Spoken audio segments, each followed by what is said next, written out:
warahmatullahi wabarakatuh. Kembali lagi dengan saya Nur Rahma Slita dengan NIM 221290. Di sini kita akan membahas materi yang ketiga, yaitu tentang perkembangbiakan tumbuhan dan fotosintesis. Yuk, sama-sama belajar. Nah, yang pertama adalah perkembangbiakan tumbuhan. Perkembangbiakan tumbuhan adalah proses perkembangbiakan atau pembentukan individu baru pada suatu tumbuhan dalam rangka menjaga kelangsungan keturunan spesiesnya. Proses produksi dapat ditempuh melalui cara seksual atau generatif maupun aksesual atau vegetatif. Tumbuhan berkembang biak dengan dua cara. Yang pertama, tumbuhan berkembang biak dengan vegetatif adalah cara berkembang biak tanpa adanya proses perkawinan. Pada tanaman, perkembangbiakan vegetatif bisa dilakukan secara alami dan buatan. Perkembangbiakan tanaman secara vegetatif alami adalah cara perkembangbiakan tanpa bantuan manusia. Contohnya umbi batang, umbi lapis, umbi akar, akar tunggal, tunas, tunas adventif, stolan atau grafik, spora. Yang kedua adalah vegetatif buatan. Perkembangbiakan vegetatif buatan adalah cara berkembang biak tanaman tanpa proses penyerbukan atau perkawinan, dan proses tersebut dilakukan dengan bantuan manusia.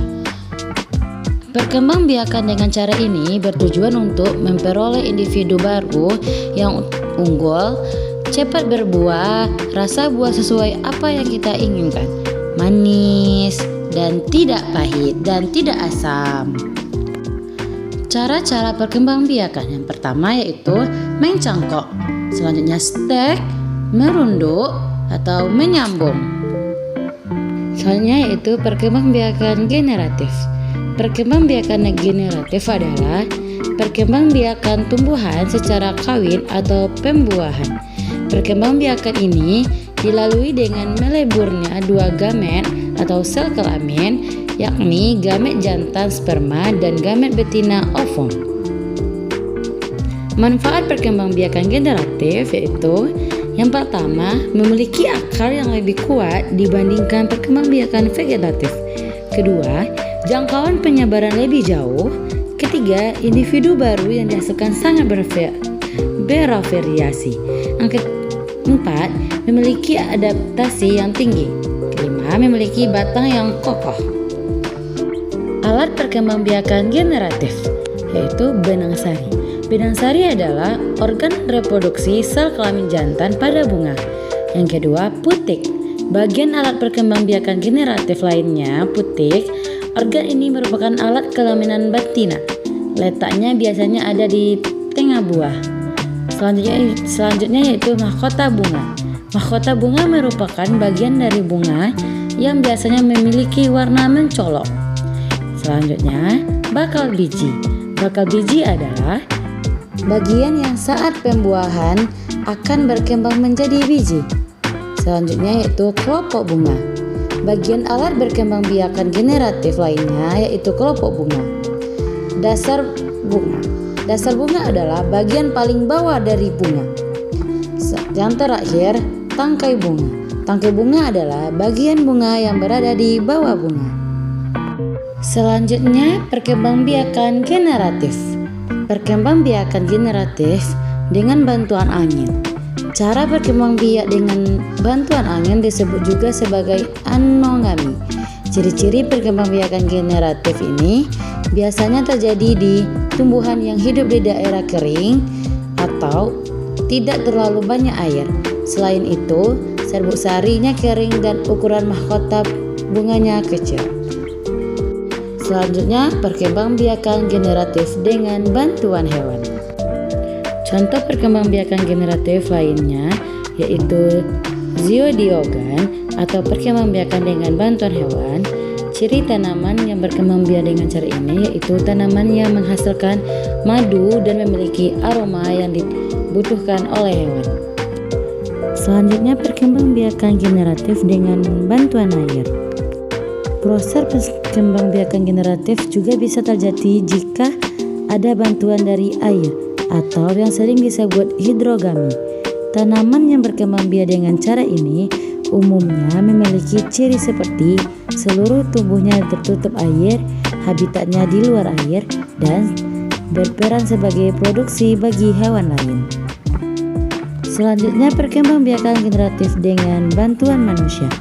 Selain dengan bantuan angin, air, dan hewan, ada juga tanaman yang hanya bisa dikembangbiakan secara generatif dengan bantuan manusia. Perkembangbiakan generatif dengan bantuan manusia disebut juga sebagai antropogami. Selanjutnya yaitu fotosintesis.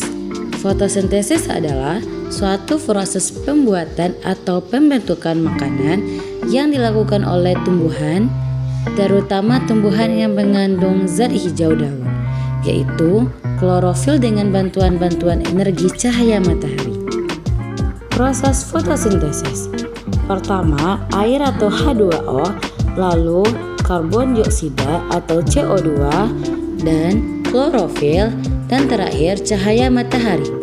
Air didapatkan tumbuhan dari dalam tanah yang diserap oleh akar, dialirkan ke seluruh bagian tumbuhan termasuk daun. Kemudian karbon dioksida didapatkan dari udara yang masuk melalui stomata. Stomata ini letaknya di bagian bawah daun. Proses fotosintesis terjadi ketika klorofil di daun menangkap cahaya matahari dan menggunakan untuk mengubah air dan karbon dioksida menjadi gula dan oksigen. Proses fotosintesis melewati proses yang cukup yaitu panjang, yaitu reaksi terang dan reaksi gelap. Faktor yang mempengaruhi reaksi fotosintesis. Yang pertama, karbon dioksida yaitu CO2. Konsentrasi karbon dioksida ternyata sangat mempengaruhi fotosintesis. Semakin tinggi konsentrasi CO2 di udara, maka reaksi fotosintesis akan semakin meningkat atau cepat.